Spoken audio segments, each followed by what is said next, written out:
सभी विद्यार्थियों को नमस्कार। शासकीय नेहरू स्नातकोत्तर महाविद्यालय आगरमालवा मध्य प्रदेश के हिंदी विभाग से मैं डॉक्टर संतोष एस.के. सहायक प्राध्यापक।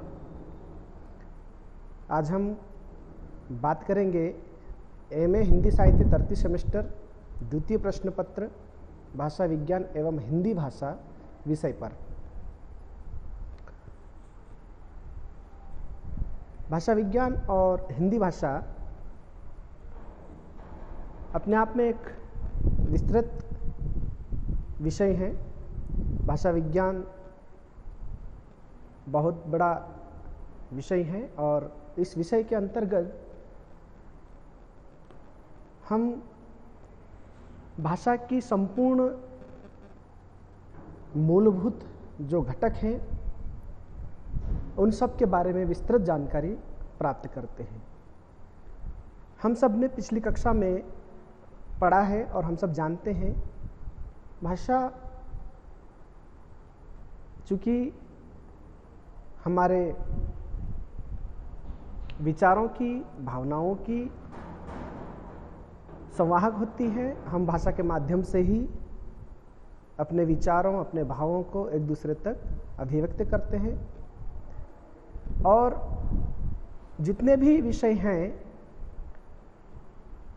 स्कूल से लेकर विश्वविद्यालय स्तर तक के जो भी विषय हम अध्ययन करते हैं वो किसी न किसी भाषा के माध्यम से ही उनका अध्ययन अध्यापन किया जाता है। अर्थात भाषा ज्ञान प्राप्ति का सबसे महत्वपूर्ण विषय है और इसी भाषा विज्ञान के अंतर्गत आज हम चर्चा कर रहे हैं। तो भाषा की सबसे छोटी इकाई होती है वर्ण या जिसे हम अक्षर कहते हैं। भाषा की सबसे लघु इकाई, सबसे छोटी इकाई, सबसे आरंभिक इकाई भाषा के मूल में वर्ण, अक्षर और जिसे हम ध्वनि कहते हैं, उन वर्णों अक्षरों के संयोग से जो कोई सार्थक शब्द बनता है, जिसका कोई अर्थ निकलता है, उसे हम शब्द कहते हैं। तो शब्दों का निर्माण भी वर्णों से ही होगा, अक्षर से होगा। अब उन्हीं शब्दों के द्वारा जब कोई बात, कोई विचार, कोई भाव स्पष्ट किया जाता है तब हम उसे वाक्य कहते हैं। अर्थात वाक्य के निर्माण में वर्णों का और वर्णों से शब्दों का महत्वपूर्ण योगदान है और वाक्यों के बिना हम अपनी बातों को स्पष्ट नहीं कर सकते।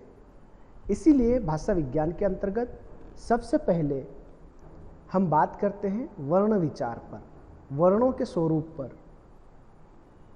ठीक है, वर्ण अर्थात अक्षर, ध्वनि।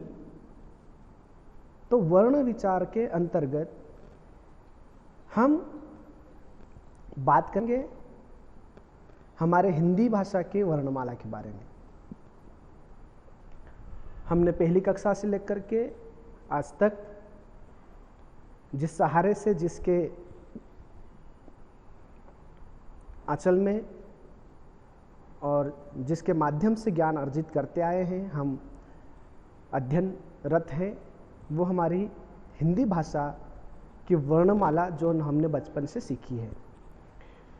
हमारी हिंदी वर्णमाला में 52 वर्ण है जिनकी सहायता से अनेक शब्दों का निर्माण होता है।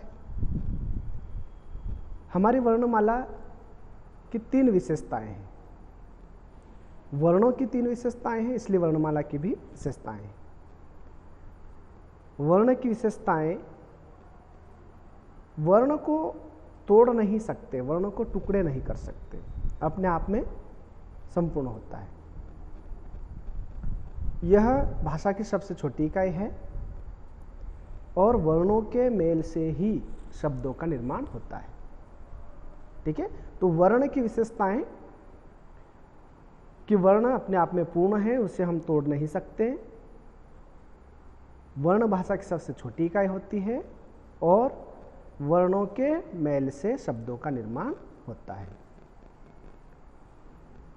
अब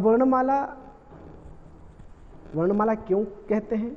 वर्णमाला जैसे फूलों की माला होती है, एक फूल से माला नहीं बनती, ऐसे एक वर्ण से वर्णमाला नहीं बनती है। तो वर्णमाला में वर्णों का समूह है, वर्णों का विभिन्न लेखा जोखा है, इसलिए हम उसे वर्णमाला कहते हैं। ठीक है, तो वर्णमाला शब्द वर्ण और माला शब्द से बन करके हमारे सामने आया है, वर्णों का समूह। और अभी हमने जाना कि हमारी हिंदी वर्णमाला में 52 वर्ण होते हैं। और ये 52 वर्ण कौन कौन से हैं? तो इसमें स्वर, व्यंजन है ना, और संयुक्त व्यंजन आदि मिल करके पूरी वर्णमाला का निर्माण होता है।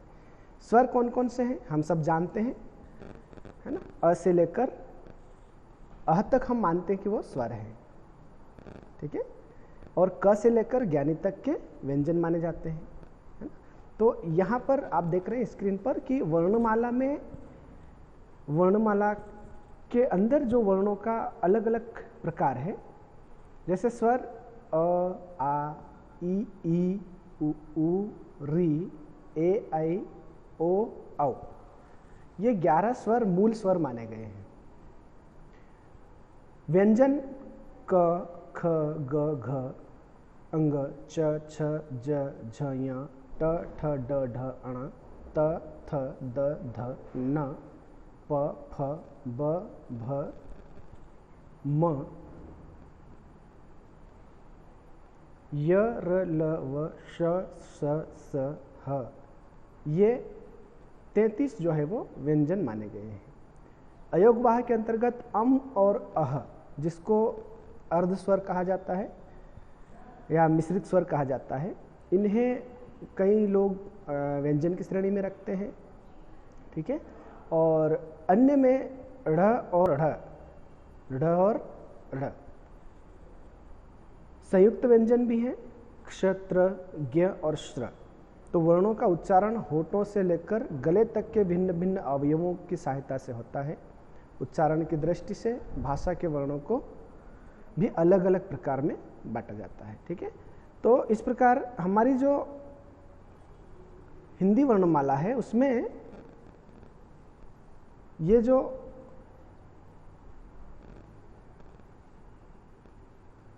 हम देख रहे हैं इतने प्रकार के वर्ण होते हैं, ठीक है।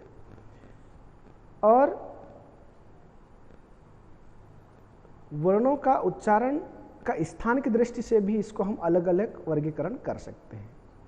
तो यहाँ तक हम समझ चुके हैं कि भाषा की सबसे छोटी इकाई कौन सी है, और हिंदी भाषा में और हिंदी भाषा की वर्णमाला में कितने वर्ण होते हैं, हिंदी वर्णमाला में कितने प्रकार के वर्ण हैं, ठीक है।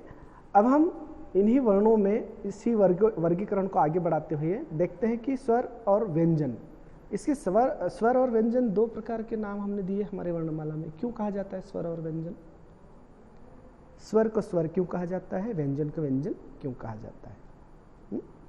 तो इसके पीछे सीधा सा विज्ञान है। हमारी भाषा विज्ञान कहती है जिन वर्णों के उच्चारण में उच्चारित होने से लेकर के बाहर तक किसी तरह की कोई बाधा उत्पन्न नहीं हो, जो हमारे स्वर यंत्र से निर्बाध रूप से उच्चारित होकर सुनने वाले तक स्पष्ट रूप से पहुंच जाए, किसी तरह की कोई व्यंजित, किसी तरह का कोई अवरोध उत्पन्न नहीं हो, ऐसी ध्वनि को हम स्वर कहते हैं। तो अ, आ, ई, उ, री, ए, ऐ, ओ, औ, इन वर्णों के उच्चारण में हमारे जो शरीर में स्वर यंत्र है, उस स्वर यंत्र में उच्चारण के समय किसी तरह की बाधा उत्पन्न नहीं होती है, इसलिए इन्हें हम स्वर कहते हैं। स्वर के भेद ह्रस्व स्वर, दीर्घ स्वर और प्लुत स्वर है। ये 3 तरह के स्वर हमें हमारी वर्णमाला में प्राप्त होते हैं। ह्रस्व स्वर कौन कौन से? ह्रस्व माने छोटे स्वर, अ, छोटी ई, छोटा उ और री। ये ह्रस्व स्वर है, जिन स्वरों के उच्चारण में सबसे कम समय, एक मात्रा का समय लगता है, उसे ह्रस्व स्वर कहा जाता है। इसी तरह से दीर्घ स्वर है। दीर्घ स्वर ह्रस्व स्वर से ज़्यादा समय में उच्चारण करने में उन्हें ज़्यादा समय लगता है, जैसे आ, बड़ी ई, उ, ए, आई, ओ, औ। ये दीर्घ स्वर माने गए हैं। और प्लुत स्वर। प्लुत स्वर जब किसी स्वर के उच्चारण में ह्रस्व स्वर से भी तिगुना समय लगे और दीर्घ स्वर से कम, तो उसे प्लुत स्वर कहा जाता है। प्लुत स्वर प्लुत रूप का जो निर्देश करने के लिए संस्कृत में स्वर के आगे एक 3 का अंक लिखने की परंपरा है, जैसे ओम। ओम, ओ और म के बीच की ये जो एक वर्ण के रूप में 3 की जो आकृति है, इसे हम प्लुत स्वर कहते हैं। तो ओम जो ध्वनि है वह प्लुत स्वर के अंतर्गत आती है। अब हम बात करते हैं स्वरों की मात्राएं। स्वर की मात्रा कौन कौन सी? अभी हमने जाना ह्रस्व स्वर, दीर्घ स्वर और प्लुत स्वर। तो ह्रस्व और दीर्घ, छोटी और बड़ी मात्रा, हम 2 चीज़ें बहुत अच्छे से समझते हैं, छोटी मात्रा और बड़ी मात्रा। तो अपने मूल रूप में जैसे आई, आओ, अमर आदि शब्दों में आ, ई, ओ और अस्वर अपने मूल रूप में है। मात्रा के रूप में इसे हम जब उपयोग करते हैं, है ना, तो आ की मात्रा, ई की मात्रा, उ की मात्रा, ए, आई की मात्रा, ओ, औ की मात्रा के रूप में इसका उपयोग हम करते हैं। ठीक है, तो हमें मात्राओं का ज्ञान है, इस पर ज़्यादा हम चर्चा नहीं करेंगे। हम लोग एक बात जरूर यहाँ पर समझेंगे कि हम मात्राएं लगाने में, लिखने पढ़ने में कभी कभी काफ़ी हमको असुविधा होती है। हम लोग किस समय कौन सी मात्रा का उपयोग करें, छोटी मात्रा का उपयोग करें, बड़ी मात्रा का उपयोग करें, छोटी ई, बड़ी ई जब हम कहते हैं, तो यहाँ पर हमें समझना होगा कि स्वर के उच्चारण करने का जो समय, उच्चारण करने के समय जो लगने वाला समय है उच्चारित करने का, उसको ध्यान में यदि हम रखना शुरू करें, बोलचाल के समय हम जब व्यवहार करते हैं एक दूसरे के साथ, जब हम लिखते पढ़ते हैं, तब हम किसी शब्द का जब उच्चारण करते हैं, उस उच्चारण करने के समय में जो मात्रा लगी है, उस शब्द को उच्चारण करने में हम कितना जोर दे पा रहे, यदि हम यहाँ ध्यान देना शुरू करेंगे, तब हम उन मात्राओं को पहचान पाएंगे। ये हमें करना होगा। तो मात्राओं का यहाँ पर जो लिखा हुआ है, अ की कोई मात्रा नहीं होती। आ में हम मात्रा लगाते हैं, छोटी ई की मात्रा, बड़ी ई की मात्रा, छोटा ऊ, बड़ा ऊ, ऋषि की मात्रा री, ए, आई, ओ, औ, इन मात्राओं को हम इस ऊपर जो लिखा है उसके अनुसार लगाते हैं। तो ये जो है, ये मात्राओं का उसमें लिखा हुआ विवरण है। अब अयोगवाह अक्षर और व्यंजनों के अतिरिक्त हिंदी वर्णमाला में 2 वर्ण और भी होते हैं। जैसे हमने अभी बात की थी कि कुछ लोग उन्हें व्यंजन की श्रेणी में रखते हैं। अम और अह, ये दोनों का उच्चारण हम व्यंजन के सहयोग से करते हैं, व्यंजन के माध्यम से करते हैं, इसलिए इन्हें अयोगवाह का नाम भी दिया गया है। स्वर और व्यंजन के अतिरिक्त हिंदी वर्णमाला में 2 वर्ण भी है, अम और अह। इन दोनों का उच्चारण स्वरों के बाद संभव होता है। ठीक है, तो ये हम कहाँ लिखते हैं? स्वर के अंत में, व्यंजन के पहले। तो ये कहें कि संधि वाले वर्ण, इनको हम संधि भी कह सकते हैं। कैसे? जहां से स्वर खत्म हो रहे होते हैं और व्यंजन शुरू हो रहे होते हैं, उस समय अम और अह का उच्चारण हम करते हैं। अम में अ के साथ म जुड़ा है और अह में अ के साथ ह जुड़ा है। ठीक है, तो यह है अयोगवाह की ध्वनि, अयोगवाह के स्वर। अब इसमें अनुस्वार और अनुनासिक को भी हमको समझना होगा। अम की बिंदी और चंद्र बिंदु, ये दोनों में हमें काफ़ी परेशानी होती, किस समय किसको क्या उच्चारण करें। अनुस्वार, जो अम की बिंदी है वो अनुस्वार है, जिसे हम आजकल म और न की ध्वनि के रूप में भी इंगित करके किसी भी शब्द के ऊपर बिंदी मान देते, चाहे वो म के लिए हो उपयोग में या हम उसे न के लिए उपयोग में ला रहे हैं। अनुनासिक, जिस चंद्र बिंदु का हम उपयोग करते हैं उसको अनुनासिक कहते हैं। ठीक है, तो अनुस्वार जो है वो व्यंजन ध्वनि है जिसका उच्चारण करते समय ध्वनि केवल नाक से निकलती है, और अनुनासिक के उच्चारण करते समय ध्वनि नाक और मुंह दोनों से निकलती है। इनका उच्चारण अनुस्वार की अपेक्षा हल्का होता है, और जो अनुनासिक है उसका जो उच्चारण है वो अनुस्वार की अपेक्षा थोड़ा हल्का होता है, और इनका उच्चारण करते समय हवा नाक और मुंह दोनों से निकलती है। कभी कभी अनुस्वार और अनुनासिक प्रयोग से शब्दों का अर्थ भिन्न हो जाता है, जैसे हंस और हंस।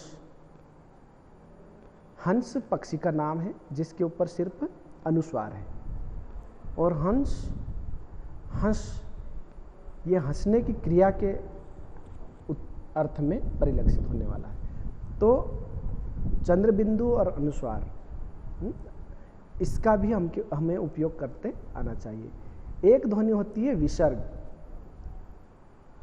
अहद में क्या होता है, अहद जो होती है वो विसर्ग की ध्वनि। ठीक है, विसर्ग की क्या पहचान है, वर्ण के अंत में दो बिंदु को हम लगाते हैं। तो इस प्रकार से स्वर और स्वर के अलग अलग प्रकार, स्वर वर्ण के जो रूप हैं, ह्रस्व स्वर, दीर्घ स्वर, प्लुत स्वर, ठीक है, अयोग वाह, इनको अभी हमने समझा, इनको हमने अभी जाना। अब हम बात करते हैं व्यंजन के बारे में।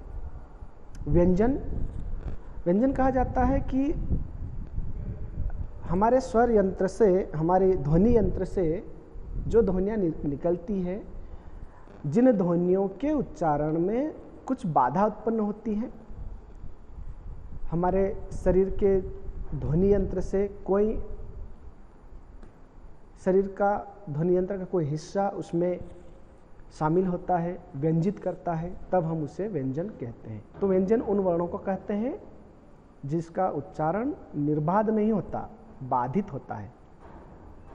ठीक है, जिसमें शरीर यंत्र में से कंठ में तालु, जिह्वा, दांत, ओंठ, इन में से किसी न किसी अंग का उन वर्णों के उच्चारण में कुछ न कुछ योगदान होता है, जिस कारण से उन्हें हम व्यंजन कहते हैं। तो ये व्यंजित होने वाली ध्वनियां हैं जो क से लगाकर ज्ञानी तक हम उनको समझते हैं। और व्यंजन वर्गों में विभाजित है। व्यंजन का अपना अपना परिवार है। व्यंजन को हम पारिवारिक वर्ण भी कह सकते हैं। जैसे क का अपना समूह है, वर्ग अर्थात समूह। क वर्ग में 5 ध्वनियाँ हैं, क ख ग घ अंग। ऐसे ही च वर्ग, च के समूह में 5 ध्वनियाँ हैं, च छ ज झ ञ। ट वर्ग में ट ठ ड ढ अण। त वर्ग में त थ द ध न। प वर्ग में प फ ब भ म। इन्हें पंचम वर्ण भी कहते हैं, पंचम या पंच वर्ग भी कहते हैं। इसके अलावा व्यंजन में अंतस्थ ध्वनियाँ होती है, य र ल व, ये अंतस्थ ध्वनि है 4। ऊष्म ध्वनियाँ हैं जो श, स और स, ह, ये 4 ध्वनियाँ ऊष्म ध्वनियाँ हैं। संयुक्त व्यंजन भी है जो 2 व्यंजनों के 2 वर्णों के मिलकर के बनी हुई ध्वनियाँ हैं। अक्षत्र, ज्ञ और श्र। अक्ष में क और श मिलकर के, श शक्कर का मिलकर के क्ष का निर्माण है। श्र में श शक्कर का और र रस्सी का श्र मिलकर के बना है। ज्ञानी में ज और य मिलकर के बना है। इसी तरह से श्र में, त्र में भी त और र मिलकर के बना है। तो ये संयुक्त व्यंजन की ध्वनियाँ हैं। जो आगत ध्वनियाँ अन्य जो है वो है ड डमरू और ढ ढक्कन के नीचे बिंदी लगा करके ड़ और ढ, ढ़ अड़। पढ़ना में हम ढ़ लगाते हैं और लड़ना में हम ड लगाते हैं। तो ये व्यंजन की ध्वनियाँ हैं। इन व्यंजनों का वर्गीकरण अभी हमने जाना।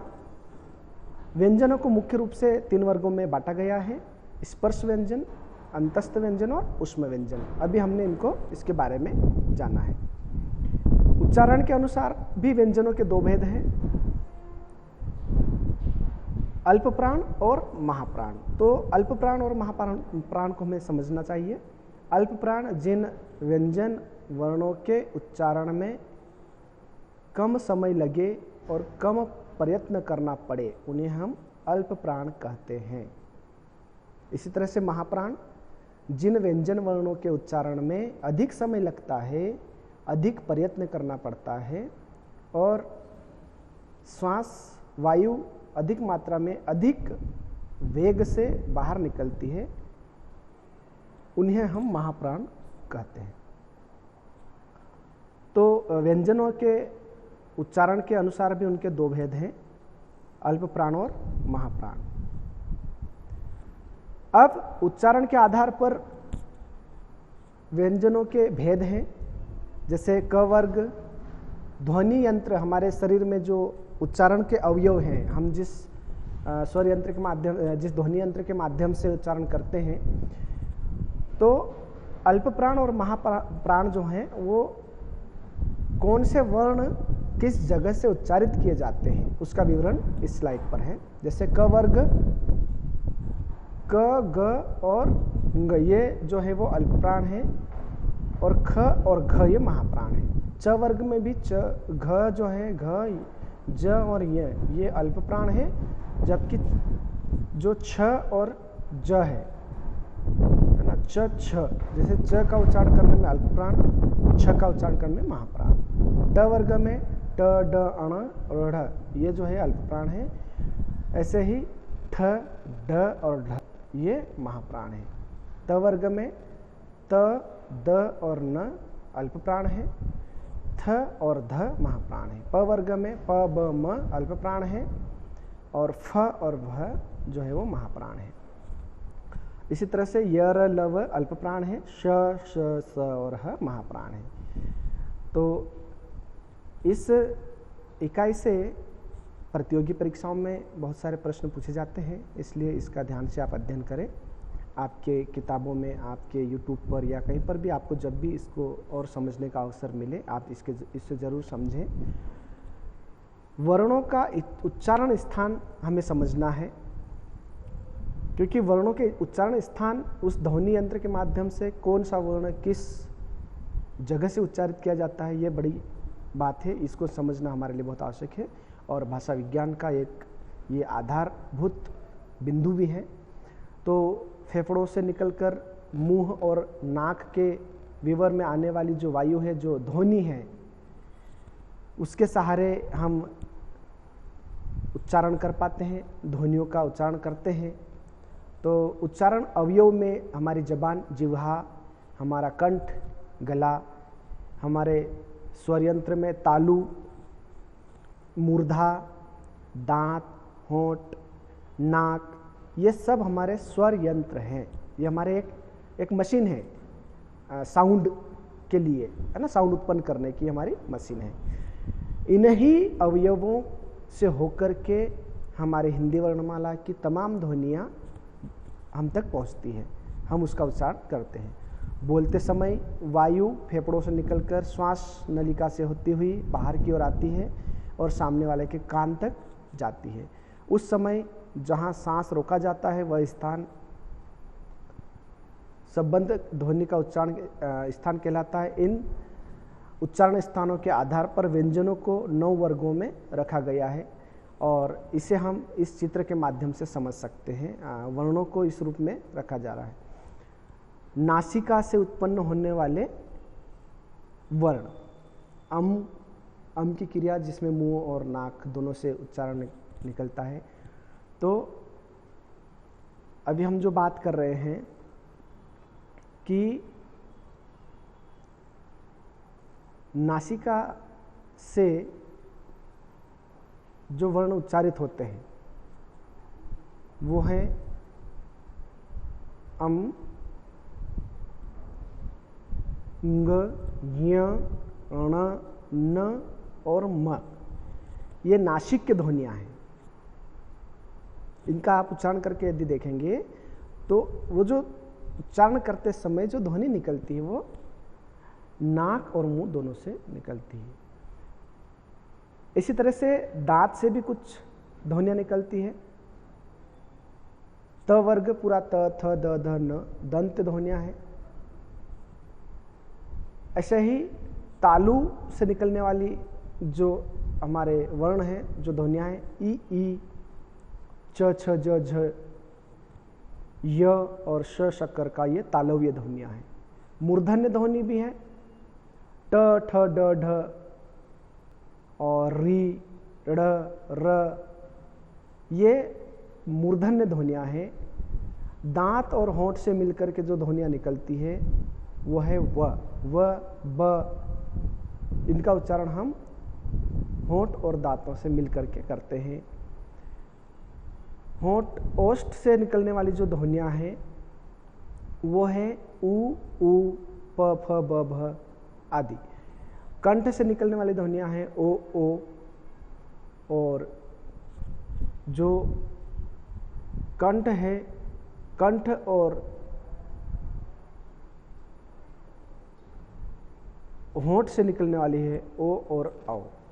तो ये पूरा का पूरा हमारा एक ध्वनि यंत्र है। इस चित्र के माध्यम से स्पष्ट किया जा रहा है कि हम जिन वर्णों का उच्चारण करते हैं वो हमारे स्वर यंत्र के किस हिस्से से उच्चारित होता है। आप इसका स्क्रीनशॉट रख सकते हैं। यहाँ पर एक विस्तार में आपके सामने एक स्लाइड है। इस स्लाइड में कंठ से उच्चारित होने वाली ध्वनि कौन कौन सी है? तो कंठ से उच्चारित होने वाली ध्वनियां हैं अ आ उ, अ आ अह, क ख ग घ अंग ह। तालु से निकलने वाली जो ध्वनियां हैं ई च छ ज झ य और श। मूर्धा से उच्चारित होने वाली ध्वनियां हैं ट ठ ड ढ ण ड़ ढ र री और श षटकोण का। दांतों से उत्पन्न होने वाली ध्वनियां हैं, दांत से उच्चारित की जाने वाली ध्वनियां हैं त थ द ध ल श। होंठ से उच्चारित होने वाली ध्वनियां हैं उ प फ ब भ म। और इसी तरह से नासिका से निकलने वाली ध्वनियां हैं ङ ण न म। दांत और होंठ की सहायता से उच्चारित होने वाली ध्वनियां हैं व। कंठ और होंठ से उच्चारित होने वाली ध्वनियां हैं ओ औ। और कंठ और तालु से उच्चारित होने वाली ध्वनियां हैं ए ऐ। उच्चारण के समय स्वर तंत्रियों में कंपन के आधार पर हिंदी वर्णमाला में दो वर्ण बनते हैं, अघोष और सघोष।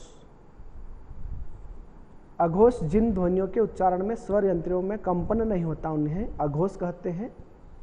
क ख ग क ख च क ख च छ ट ठ त थ प फ श श स, ये अघोष ध्वनियां हैं। और सघोष ध्वनियां जिन ध्वनियों के उच्चारण में स्वर यंत्रों में कंपन उत्पन्न होता है उन्हें सघोष ध्वनियां कहते हैं। इनका उच्चारण करते समय यदि गले पर हाथ रखा जाए तो आप कंपन का आभास कर सकते हैं। यह है अ आ ई उ री ए ऐ ओ औ। व्यंजन में ग छ ङ ज झ य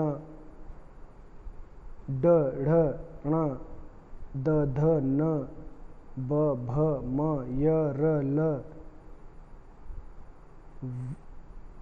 श ह आदि।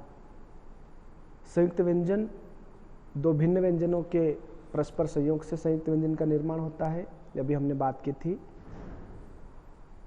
तो इस प्रकार से हमने अभी एम.ए. तृतीय सेमेस्टर हिंदी साहित्य के भाषा विज्ञान और हिंदी भाषा प्रश्न पत्र के अंतर्गत वर्ण विचार के बारे में जानकारी प्राप्त की। इस स्लाइड, इस वीडियो के माध्यम से यदि आप कुछ और समझना चाहते हैं तो आप इस वीडियो को फिर से देखें, समझें। किसी तरह का कोई मन में शंका कुशंका हो, आप महाविद्यालय में आकर के मुझसे मिल सकते हैं, बात कर सकते हैं और आप मोबाइल के माध्यम से, इंटरनेट के माध्यम से इस विषय के बारे में और विस्तार से जानकारी प्राप्त कर सकते हैं। तो आज की कक्षा के लिए इतना ही। आप सभी को नमस्कार। जय हिंद।